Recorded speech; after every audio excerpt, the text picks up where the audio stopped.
고대 중국에 있는 이야기, 전쟁 이야기를 가지고 오늘 말씀을 시작하려고 합니다.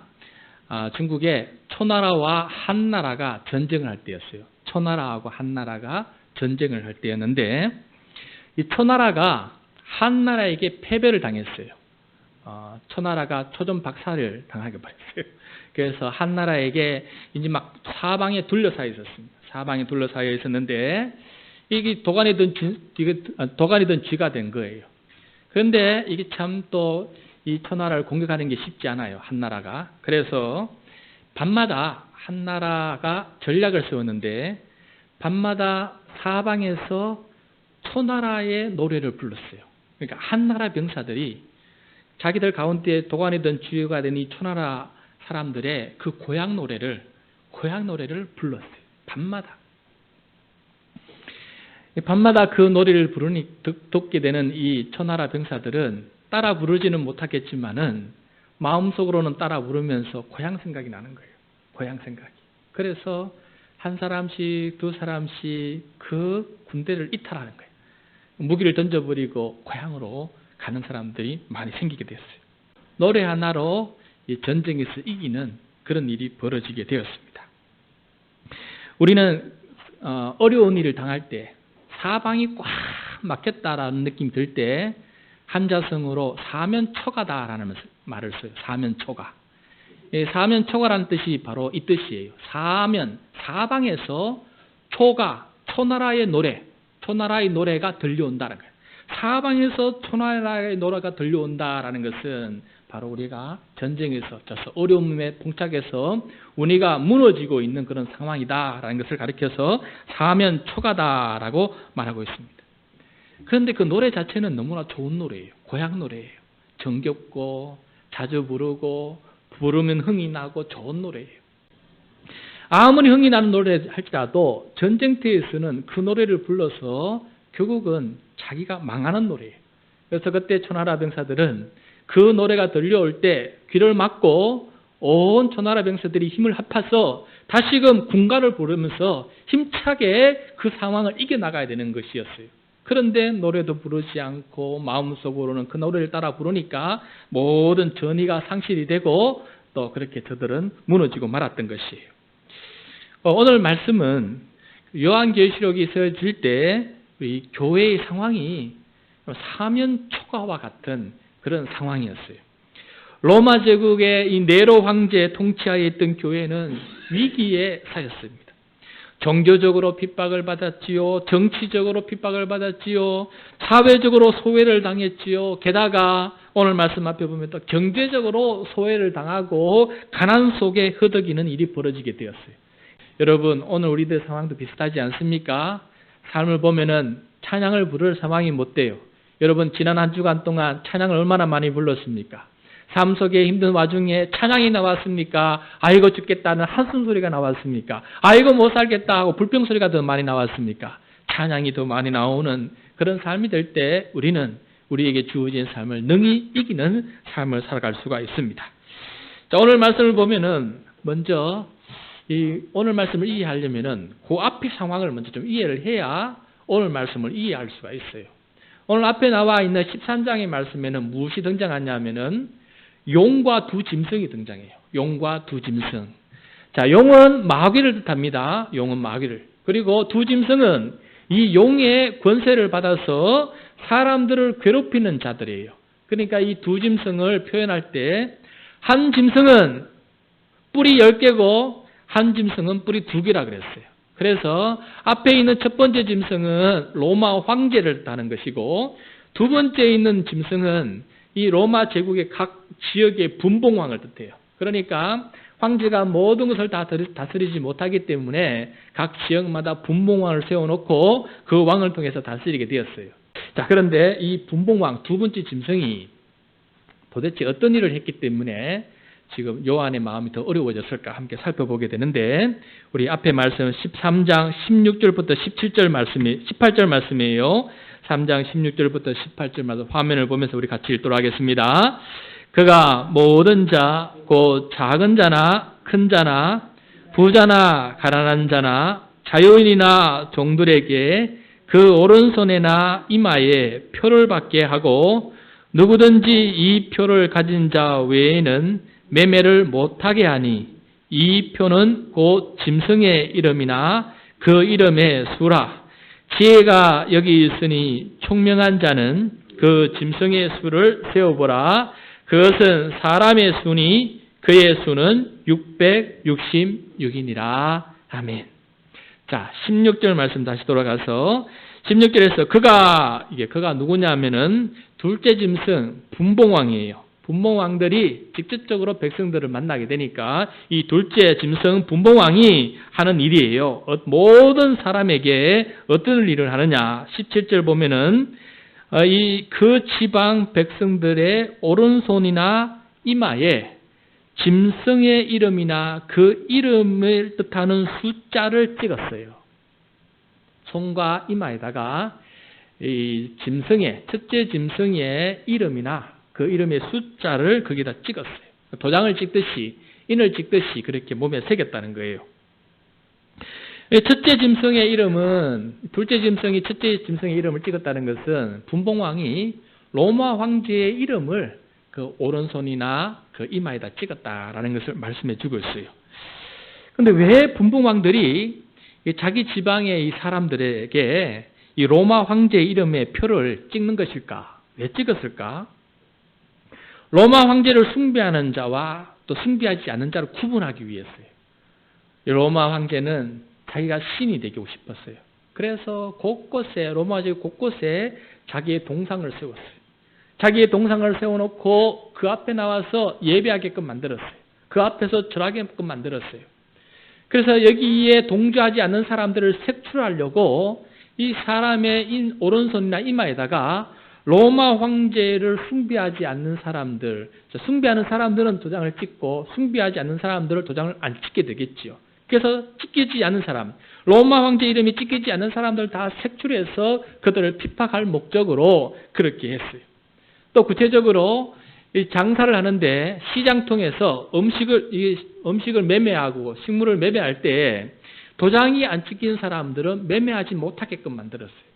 그러니까 로마 황제의 이름표가 새기지 않은 사람은 시장에 나가서 뭘 팔지도 못하고 뭘 사들이지도 못하는 거예요.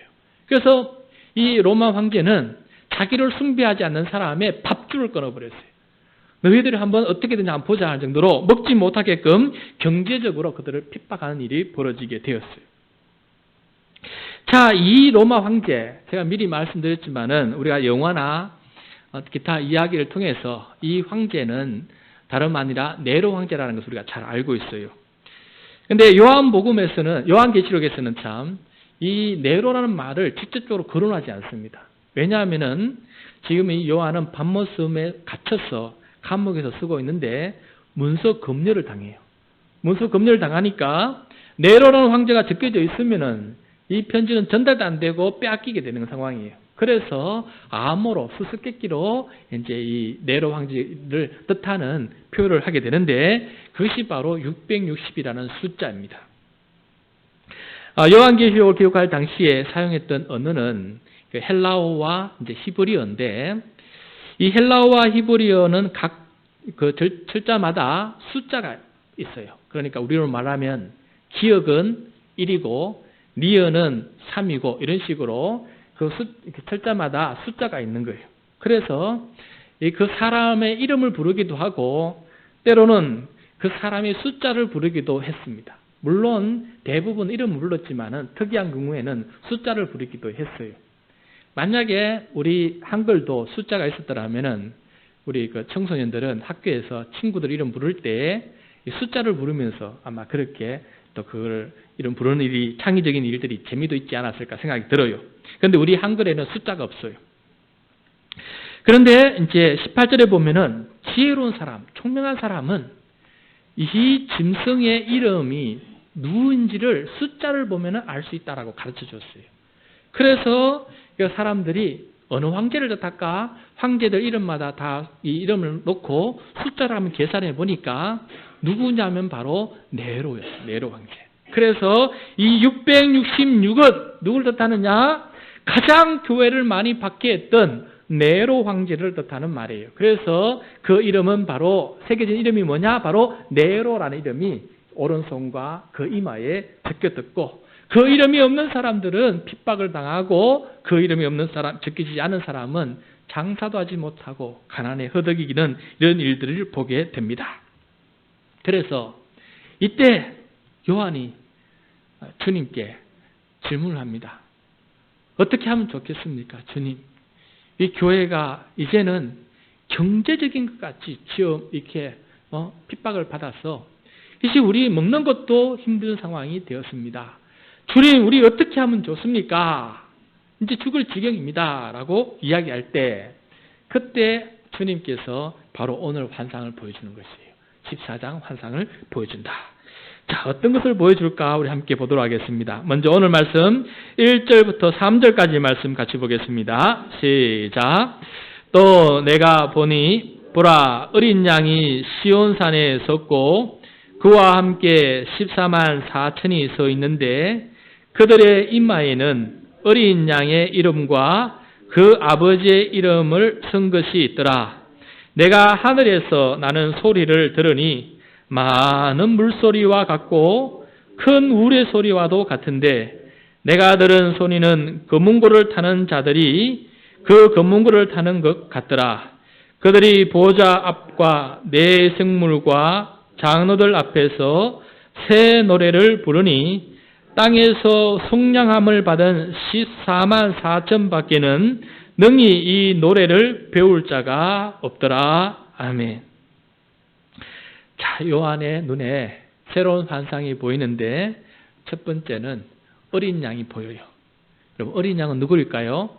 우리의 죄를 대속하기 위해서 우리가 죽어야 되는데 우리 대신 몸값을 치르기 위해서 희생 제물이 되어주신, 대속의 제물이 되어주신 어린 양과 같은 예수 그리스도. 그래서 지금 이 어린 양이라는 것은 예수님을 뜻하는 말입니다.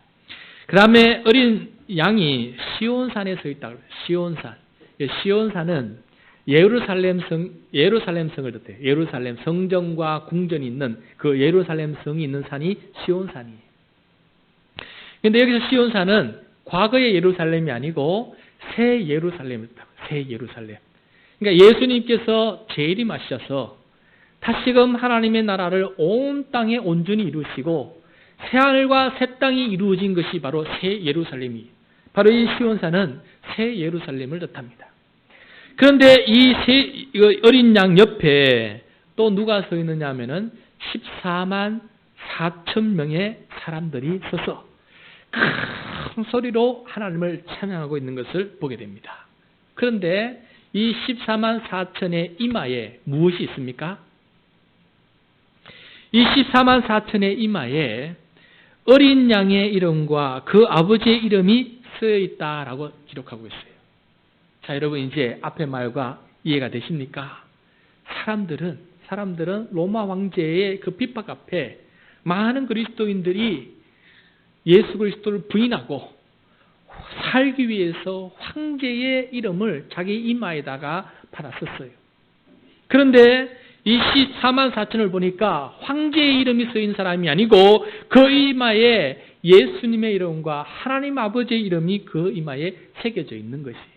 그래서 이들은 로마 황제 앞에 굴복하지 아니하고 그 가운데에서도 이겨낸 사람들이다라는 것을 우리들에게 보여주고 있습니다. 대단하지요. 그 가운데에서도 끝까지 황제의 이름을 받지 아니하고 예수 그리스도를 향한 믿음을 지켜내고 그 상황을 이겨나간 사람들이 바로 14만 4천 명이다라는 것을 말씀해 주고 있습니다. 우리의 삶에는 여러 가지 어려움이 있어요. 조금만 힘들면은 예수님을 부인할 때가 참 많이 있습니다. 거래를 할 때 부정직한 예수님이 원치 않은 일을 할 때도 있어요. 그때 우리는 마치 로마 황제에 굴복하는 것처럼 이 경제와 이 소비주의에 이 불의에 굴복해서 우리가 뜻하지 않은 일을 자행할 때가 있어요. 그것이 바로 로마 황제의 이름표를 오른손과 이마에 받는 것과 동일한 거예요. 순간순간 우리는 하나님을 부인하고 예수님을 부인하고 주님의 뜻을 부인하고 나에게 유익을 따라서 세상에 성공하기 위해서 그 일을 할 때가 참 많이 있어요. 그런 것이 바로 내 이마에, 내 오른손에 바로 666을 받는 것과 똑같아요. 근데 14만 4천 명은 그것을 하지 않는 사람이었다라고 말씀해 주고 있습니다. 여러분, 오늘 이게 말씀을 전하다 보니까 요한계시록은 교육있게 해야 될 부분이 많아요. 왜냐하면 지금 이단과 사이비가 요한계시록 가지고 사람들을 많이 유혹하기 때문에 좀 짚고 넘어가야 되겠어요. 자, 14만 4천 명이 뭘 뜻하느냐, 이게 좀 우리가 좀 새기고 가야 돼요. 아까 666은 로마 네로 황제라고 분명히 배웠어요. 바코드가 아닙니다. 바코드가 아니고 우리를 박해하고 우리가 하나님 예수 그리스도를 숭배하지 못하도록 우상을 숭배하도록 만드는 모든 악한 세력들이 바로 666 네로 황제를 타고 있어요. 그래서 여러분, 우리를 하나님 믿지 못하게 만드는 것은 다 네로 황제로서 숫자로 말하면 그런 666과 같은 그런 존재들이에요. 두 번째 우리가 또 깨달아야 될 것은 14만 4천이 14만 4천 통일교도 그랬고 여호와 증인도 그랬고 신천지도 마찬가지예요. 처음에 자기들에게 속하는 14만 4천 명에게 속하는 사람만이 구원을 받는다라고 했어요. 그래서 너희 빨리 와서 이 14만 4천 명에 속해라. 그렇다면 너희들은 구원을 받지 못한다라고 하면서 겁을 주었어요. 그런데 이 14만 4천을 잘못 해석했기 때문에 그렇게 됐어요. 근데 나중에 통일교의 숫자가 14만 4천 명이 넘을 때가 생겼어요. 그 다음에 여호와의 증인이 14만 4천 명이 넘어갔어요. 그리고 신천지도 14만 4천이 넘어갔어요. 이제 문제가 생겼어요. 14만 4천은 바깥에 있는 14만 4천 1번째 성도는 어떻게 되는 거예요? 구원받지 못한 백성 되는 거 아닙니까? 이걸 잘못 해석하는 바람에 오류를 발생하게 된 거예요. 여러분, 14만 4천은 12 곱하기 12 하면은 144가 나와요. 12 곱하기 12 하면 144가 나와요. 그럼 앞에 12는 어디에서 나왔느냐? 구약의 12지파를 뜻해요. 구약의 12지파. 그 다음에 두 번째 12는 어디에서 나왔느냐? 예수님의 12제자를 뜻하는 거예요. 그러니까 구약의 12지파와 신약의 예수님의 12제자, 그러니까 신구약을 통틀어서 하나님의 백성 모든 백성들을 뜻해요. 그러니까 12 곱하기 12 하니까 144가 나와요. 그리고 성전에 하나님의 보호자 앞에 24장로가 있다 그랬어요. 24장로. 왜 24예요? 구약의 12지파, 그 다음에 예수님이 12제자 합하니까 24가 나오는 거예요. 그래서 144라는 것은 12 곱하기 12로서 모든 구원받는 하나님의 백성을 뜻하는 숫자예요.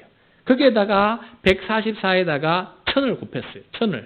1000이라는 것은 많은 숫자를 뜻하는 천군천사하지 않습니까? 그래서 많은 숫자, 군대와 같이 헤아릴 수 없는 많은 숫자를 가리키는 것이 1000이에요. 그래서 14만 4천이라는 것은 하나님 아담과 하와 때부터 또 주님 오시기 그날까지 하나님의 생명책에 기록된, 그러니까 하나님의 백성, 예수 그리스도의 모든 제자들의 모든 숫자가 거기에 적혀져 있어요. 그게 바로 14만 4천이에요.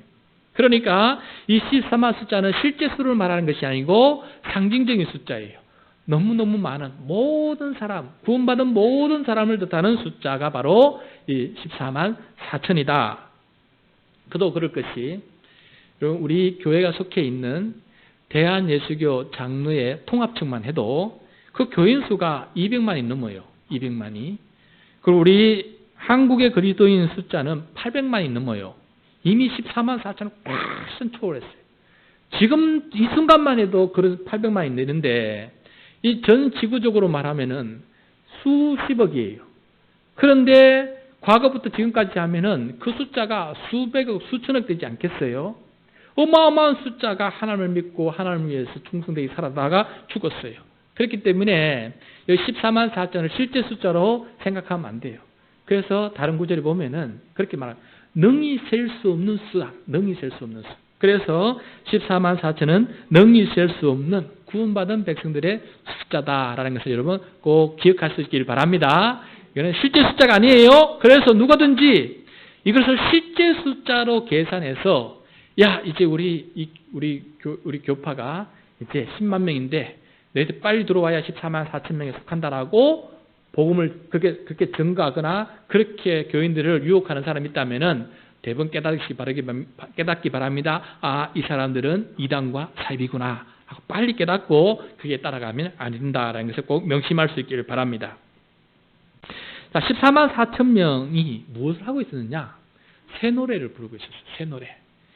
여기서 새 노래라는 것은 어떤 노래일까요? 새 노래라는 것은 어떤 노래일까요? 여러분, 그 노래는 다른 노래다. 어떤 노래일까?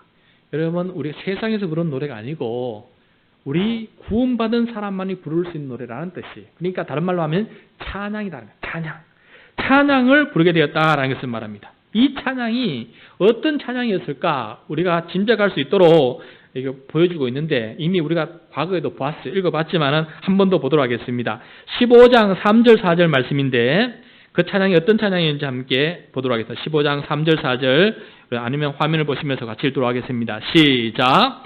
하나님의 종 모세의 노래 어린 양의 노래를 불러 이르되 주 하나님 곧 전능하신 이시여 하시는 일이 크고 놀라우시도다. 만국의 왕이시여 주의 길이 의롭고 참되시도다. 주여 누가 주의 이름을 두려워하지 아니하며 영화롭게 하지 아니하오리까. 오직 주만 거룩하시니이다. 주의 의로우신 일이 나타났음에 만국이 와서 주께 경배하리이다 하더라. 황제의 표를 받은 사람들이 황제를 찬양하고 있을 때 교회의 성도들은 예수와 하나님의 표를 받아서 하나님을 찬양하고 있습니다. 만국의 왕은 로마 황제가 아니라 만국의 왕은 우리 주 예수 그리스도 참된 하나님이십니다 라고 선포하면서 하나님만이 왕이시며 하나님만이 거룩한 분이시며 만국이 오직 하나님께 경배할 것이고 저 또한 주님을 경배하고 있습니다 라고 찬양하고 있는 것을 보게 돼요. 그러니까 우리가 예배하면서 부르는 모든 찬양이 바로 이 14만 4천 명의 새 노래와 같은 거예요. 이런 찬양이 바로 14만 4천 명이 부르는 그러한 새 노래 찬양이다라는 것을 우리들에게 보여주고 있어요. 자, 그러면 이 새 노래를 부르는 14만 4천 명의 찬양대에 누가 들어갈 수 있습니까? 누가 그 찬양대의 대원이 될 수 있습니까? 우리 오늘 말씀 4절과 5절 말씀 같이 읽도록 하겠습니다. 시작. 이 사람들은 여자와 더불어 더럽히지 아니하고 순결한 자라. 어린 양이 어디로 인도하든지 따르는 자며 사람 가운데에서 속량함을 받아 처음 익은 열매로 하나님과 어린 양에게 속한 자들이니 그 입에 거짓말이 없고 흠이 없는 자이더라. 자, 첫 번째, 이 찬양대에 들어갈 수 있는 사람은 누구냐? 여자와 더불어서 더럽히지 아니하고 순결한 자다. 요한계시록에서 여자는 여러 가지 의미가 있어요. 마귀를 뜻할 때도 있고 용을 뜻할 때 있고 짐승을 뜻할 때도 있고 교회를 뜻할 때도 있고 심지어 예수님을 뜻할 때도 있어요. 문맥을 따라서 살펴보아야 돼요. 근데 지금 여기서 여자와 더불어서 더럽힌다는 걸 했을 때는 이 여자는 마귀를 뜻하기도 하고 또 용을 뜻하기도 하고 또 짐승을 뜻하는, 그래서 로마 황제와 그 분봉왕을 뜻하기도 해요. 그들과 더불어서 더럽히지 아니한 순결한 자라는 것은 로마 황제에 숭배하지 아니하고 오직 끝까지 예수 그리스도를 향한 그 믿음을 지켜나간 사람이다. 하나님만 숭배한 사람이다. 두 번째, 어린 양이 어디로 인도하든지 따라가는 자다. 여러분, 어디로 가든지 따라가는 자다. 이를 가리켜서 급진적인 제자도라 그래요. 일반적인 제자도가 아니라 급진적인 제자도다. 어디를 가든지 따라간다는 거예요. 그 어디든지 중에 포함되어 있는 것가 무엇이냐면은 죽음의 자리예요. 순교의 자리. 순교의 자리까지 따라가는 사람이다 라는 것을 말씀해 주고 있습니다. 마지막으로 속량함을 받아서, 사람들 가운데서 속량을 받아 십자가의 죄 용서함을 속량을 받아서 처음 익은 열매는 하나님께 바치는 거예요. 하나님께 바쳐진 자라는 거예요. 그래서 14만 4천 명은 마치 처음 익은 열매처럼 하나님께 온전히 바쳐진 자예요. 온전히 바쳐진 자. 5절을 말씀 보면 그 입에 거짓말이 없고 흠이 없는 자다. 굉장한 도전입니다. 14만 4천 명 찬양대에 들어갈 수 있는 사람의 조건이 보통이 아니다라는 것을 보게 됩니다. 사랑하는 성도 여러분, 우리의 믿음을 지금 도전하고 있습니다. 우리는 지금 너무나 평안한 때에 살고 있어요. 고난이 그렇게 죽어야 될 상황이 놓이지 않을 만큼 우리는 지금 너무나 평안한 데에 살고 있어요. 그래서 우리의 믿음이 테스트를 당하지 못하고 있어요. 우리의 믿음이 어떤 믿음인지 테스트를 당하지 못하고 시험을 당하지 못하고 있어서 알 수가 없어요. 그렇지만은 하나님은 우리의 마음의 중심을 놨어요. 중심을. 정말 예수 그리스도를 영접하고 자기 죄의 사함을 받고 성령의 충만함을 받아서 주 예수와 더불어 살아가는 사람인지 아닌지는 우리 주님은 아신다는 거예요. 그 사람이 하나님 앞에 찬양하면서 이 14만 4천 명의 영광에 참여하는 사람이 된다라고 말씀해 주고 있어요. 그 어려움과 그 모든 환난을 겪어나간 사람들에게 하나님께서 어떤 복을 내려주시느냐. 12절 13절 말씀이에요. 12절 13절 시작. 성도들의 인내가 여기 있으니 그들은 하나님의 계명과 예수에 대한 믿음을 지키는 자니라. 또 내가 들으니 하늘에서 음성이 나서 이르되 기록하라. 지금 이후로 주 안에서 죽는 자들은 복이 있도다 하시매 성령이 이르시되 그러하다 그들이 수고를 거치고 쉬리니 이는 그들의 행한 일이 따름이라 하시더라. 인내. 죽음조차도 감내하는 인내. 그 인내를 통해서 예수 그리스도를 따르고자 수고한 사람은 그 수고가 그치는 날이 있는데 그 날에는 주 안에서 평안히 쉬는 복을, 하늘의 복을, 쉬는 복을, 안식의 복을 누리게 해주신다라고 주께서 말씀해 주고 있습니다. 그렇지 않은 사람은 어떻게 됩니까? 이 세상의 우상을 쫓고 이 세상의 우상의 표를 받고 살아가는 사람, 이 세상에서 편안히 사는 사람은 어떻게 됩니까? 우리 11절 말씀 같이 읽겠습니다. 11절 시작. 그 고난의 연기가 세세토록 올라가리로다. 짐승과 그의 우상에게 경배하고 그의 이름표를 받은 자는 누구든지 밤낮 쉼을 얻지 못하리라 하더라. 자, 그 표를 받았는데 이 세상은 편하게 살지는 모르지만은 나중에는 밤낮 편하게 쉬지 못하더라. 지옥을 경험한다는 거 아니에요. 지옥을 경험한다는 것을 경고해 주고 있습니다.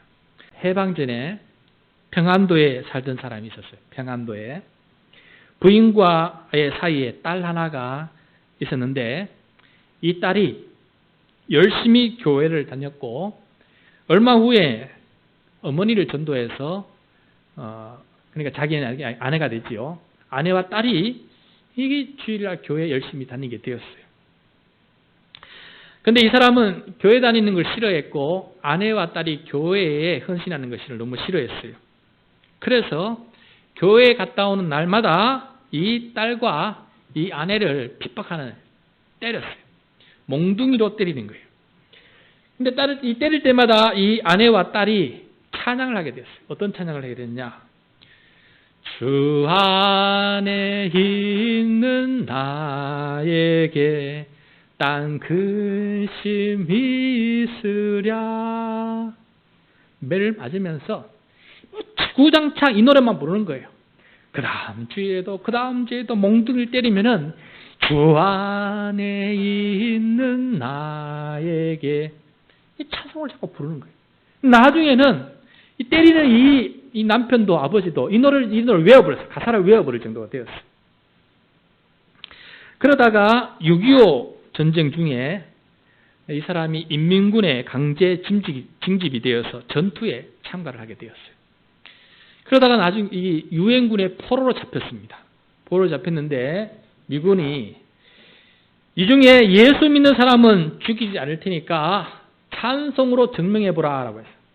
예수 믿는 사람은 찬송을 부를 줄 아니까 찬송을 처음부터 끝까지 부르면은 진짜 예수 믿는 사람이고 그렇지 않은 사람은 살기 위해서 거짓으로 예수 믿는 사람이다라고 해서 찬송을 끝까지 부르는 사람은 살려준다라고 했어요. 이 사람은 예수를 믿지 않았어요. 그런데 찬송을 늘 이걸 부르다 보니까 이 노래를 다 외워버렸어요. 그래서 이 찬송을 끝까지 불렀어요. 끝까지 부르니까 이 미국 병사가 오케이! 하면서 이 사람을 그 사형 자리에서 빼내어서 거제도 포로 수용소로 보냈어요. 그제도 보통 수용소에 있으면서 나중에 이 사람은 그 수용소에서 나오게 되었고 석방이 되었고 그 이후로 내가 누구 때문에 살게 되었느냐 곰곰이 생각해 보니까 주 예수님을 찬양했던 그 찬양 때문에 살게 되었다라는 것을 깨닫게 되었어요. 그래서 그가 회개하고 그리고 교회에 나가게 되었는데 그가 목사까지 되었다라는 것입니다. 여러분, 우리는 어떻게 살아야 됩니까? 힘들고 어려운 일을 닥치게 되면은 우리는 어떻게 살아야 됩니까? 우리의 사방에는 어떤 노래가 다가오고 있습니까? 사면초가처럼 우리에게 다가오는 노래는 어떤 노래입니까? 찬양입니까? 아니면 세상의 노래입니까? 세상이 힘들다고 하는, 세상이 이렇게 하면 성공한다는 노래들이 우리에게 달려옵니까? 아니면은 찬양이 내 귀에 맴돌고 있습니까? 예수님은 우리에게 가르쳐 주셨습니다.